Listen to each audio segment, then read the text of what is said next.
Back رحم T V کے programme کشکول معرفت میں ناظرین، ہمارے پاس اس وقت ایک کالر لائن پہ موجود ہیں، تو دیکھیے کہ کالر ہمارے سے کیا بات کرتے ہیں۔ ہیلو، السلام علیکم۔ وعلیکم السلام۔ حضرت جی، میرا نام ڈاکٹر شاداب ہے، مجھے آپ سے ایک سوال پوچھنا ہے۔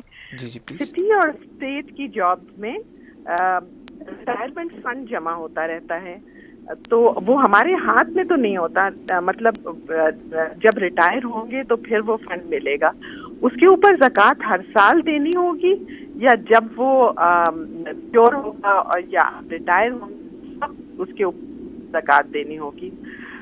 اسی طرح ریٹائرمنٹ فنڈس ہوتے ہیں پرائیویٹ، جیسے چال شاپ کے، اس طرح کے، ان کے اندر زکوٰۃ ابھی سے شروع کر دینی چاہیے ہر سال، یا جب وہ میچور ہوں گے اور ہمارے ہاتھ میں وہ پیسہ آئے گا تو تب دینا ہوگا؟ امانہ فنڈز، ان سب کے بارے میں ذرا اگر آپ تفصیلاً بتائیں تو ہماری معلومات میں اضافہ ہوگا اور پھر ہم ویسے ہی کریں گے۔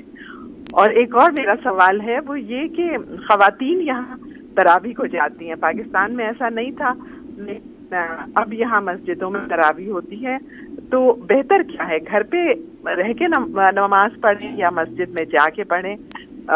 مجھے پرسنلی مسجد میں جانا بہت پسند ہے، اس لیے کہ معلومات میں اضافہ ہوتا ہے، اتنی ساری چیزیں دنیا کی پتہ چلتی ہیں، اور باقی کمیونٹی میں کیا ہو رہا ہے، کس کے ساتھ کیا حالات ہیں، یہ سب باہر جانے سے پتہ چلتا ہے۔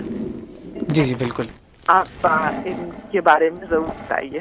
ضرور جی حضرت جی۔ جی، سب سے پہلے آپ کی محبت کا شکریہ، اللہ تبارک و تعالیٰ آپ کو برکت دے۔ جہاں تک پہلے سوال کا تعلق ہے، تو وہ جو فنڈ ہے جب میچور ہوگا، آپ کے ہاتھ میں جب آئے گا، وہ اس وقت اس پر زکوٰۃ واجب ہوگی، یعنی اس وقت سے اس کا سال شروع ہوگا، یعنی وہ ابھی اس کا کاؤنٹ نہیں کیا جائے گا، کوئی آپ کے ہاتھ میں نہیں ہے۔ اور کمپنی جب ریٹائرمنٹ کے بعد جب وہ آپ کو ملے گا، مثلا لیٹس سی $1,00,000 اب مل رہا ہے آپ کو، اب $1,00,000 جو ہے اب اس کا سال اب سٹارٹ ہوگا۔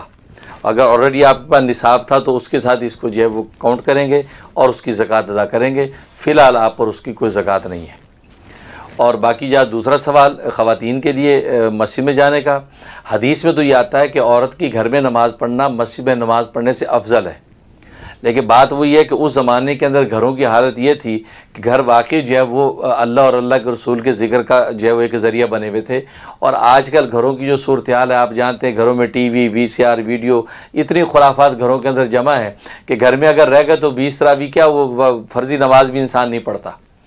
اس لیے یہاں ان ملکوں میں چونکہ عورتوں کا سیپریٹ جو ہے ارینجمنٹ ہوتا ہے، باپردہ انتظام ہوتا ہے، تو لہٰذا جن مسجدوں میں اس طرح کا باپردہ انتظام ہو اور آنے جانے کے راستے الگ ہوں، تو حدود شریعت میں رہ کے آپ مسجد میں جا کے نماز پڑھیں، تراویح پڑھیں، تو وہ زیادہ بہتر ہے، کیونکہ وہ جیسے آپ بتا رہی ہیں آپ کو جو ہے وہ نالج بھی ملتا ہے، تربیت بھی ہوتی ہے، اور پھر ایک اجتماعیت کی وجہ سے ایک برکت اور رونق اور اللہ کی رحمت بھی ہوتی ہے۔ باقی ہمارے ملکوں میں اس کا رواج نہیں تھا، اس کی وجہ وہی تھی کہ بھی گھروں میں پڑھنا بہتر ہے، مسجد میں پڑھنے سے اس پہ عمل کیا جاتا تھا۔ لیکن میں سمجھتا ہوں آج تو پوری دنیا گلوبل بن گئی ہے، اور یہ گھروں کے اندر صورتحال جو آپ پتہ ایسی ہو گئی ہے کہ گھروں میں چین و سکون سے نماز پڑھی نہیں جاتی، کیونکہ گھر جو ہے ایسے دنیاوی خرافات میں گھرے ہوئے ہیں کہ آدمی کی جو ہے دل ہی نہیں لگتا کسی ذکر میں۔ اس لیے مسجد میں جا کے اگر باپردہ نظام ہے اس کا، تو سیپریٹ نظام ہے، آپ بالکل جائیں اور مسجد میں جا کے نماز پڑھیں۔ بے شک بے شک، بہت شکریہ جی۔ تو ڈاکٹر صاحبہ، آپ کا سوال آئی ہوپ کہ آپ کو کلیئر ہو گیا ہوگا، الحمدللہ، ماشاءاللہ، بہت اچھا حضرت جی نے ایکسپلین کیا۔